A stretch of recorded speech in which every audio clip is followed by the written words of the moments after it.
In 2027, Taiwan Strait. China's missile batteries just went active. America's aircraft carrier Ronald Reagan is pushing west across the Pacific. Full battle group.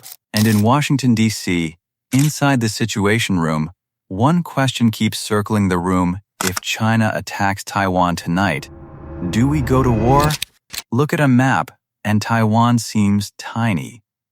Just an island, 100 miles off China's coast, closer than New York to Boston.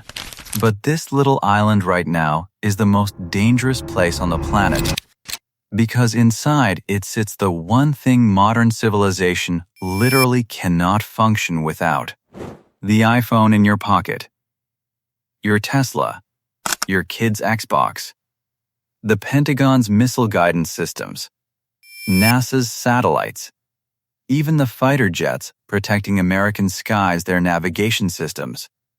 Every single one of these runs on the same thing: semiconductor chips.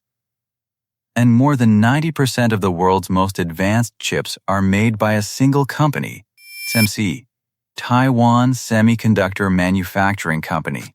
One island, one company, the entire digital backbone of planet Earth. And Intel couldn't do it. Samsung couldn't fully crack it. America has been trying for years, still can't. What TSMC builds, only Taiwan knows how. This isn't hyperbole. Back in 2021, COVID caused just a minor chip shortage. The result? Ford, GM, Toyota, millions of cars couldn't be built. Dealership lots were empty. Prices went through the roof. From hospital medical devices to kids' toys, everything went into crisis. Just a chip shortage.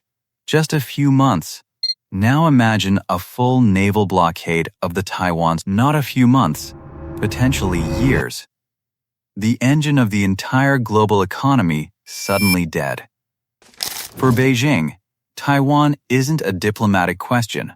It's identity. It's pride. It's that old wound from 1949 when the Communist Party won. But nationalist forces fled to Taiwan and set up their own. Since the founding of the Chinese Communist Party since 1949, they've been saying one thing: Taiwan is part of China. Always was. Always will be. Xi Jinping has said it louder and harder than anyone before him. Reunification is a historical inevitability. Peacefully, if possible, if not by force. And this isn't just talk. Over the last decade, China has been executing a very deliberate playbook. They built artificial islands in the South China Sea and dropped military bases on them overnight, right in front of the world.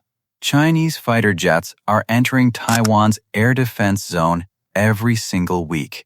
As routine drills, as psychological pressure, anti-ship missile systems designed specifically to destroy American aircraft carriers have been deployed across the coastline. And in 2022, after Nancy Pelosi's visit to Taiwan, China surrounded the island from all sides, fired missiles right over it. Warships moved into blockade positions.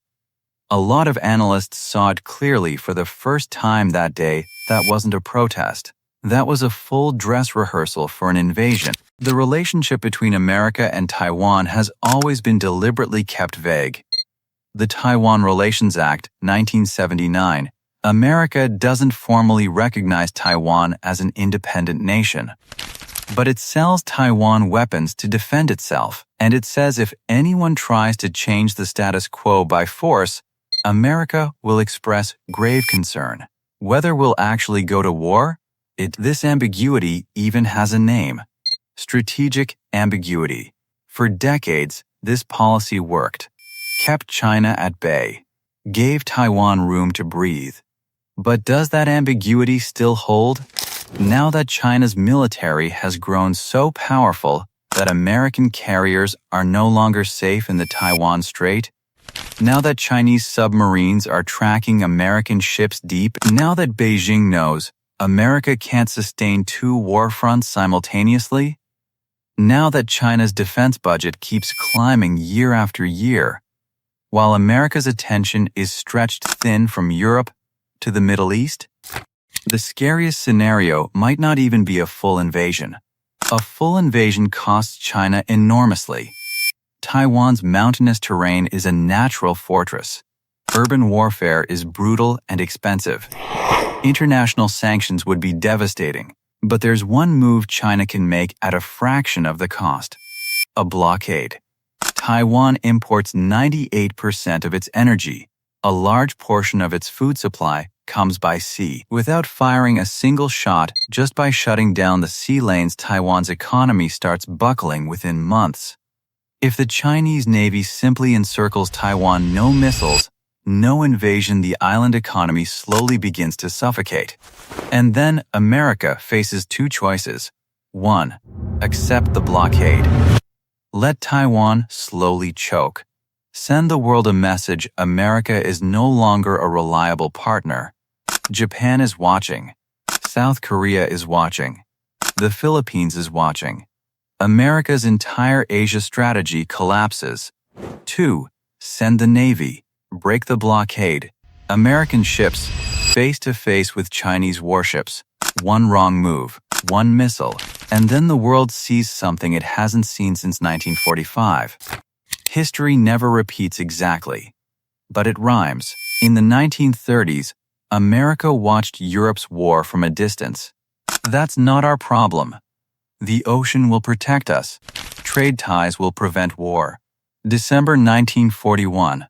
Pearl Harbor. That assumption turned to dust. On a Sunday morning, without warning. Today, once again, America and China are deeply economically intertwined. Walmart shelves are packed with Chinese goods. China holds trillions in American treasure, and yet both nations are simultaneously wargaming, drawing up contingency plans, and looking at each other not just as competitors, but as potential enemies. Before World War I, Europe also believed economic interconnection would prevent war. They were wrong. Taiwan isn't just an island. It's the pressure point where the two greatest powers of our time are standing face to face. On one side, China's 75-year-old grievance, national identity, and a hard-set determination to become a superpower. On the other, America's global order, its alliances, and its semiconductor supply chain. And caught in the middle, 23 million Taiwanese people who simply want to determine their own future, who believe in democracy, and who know their fate may not be in their own hands. Modern wars don't always start with a declaration.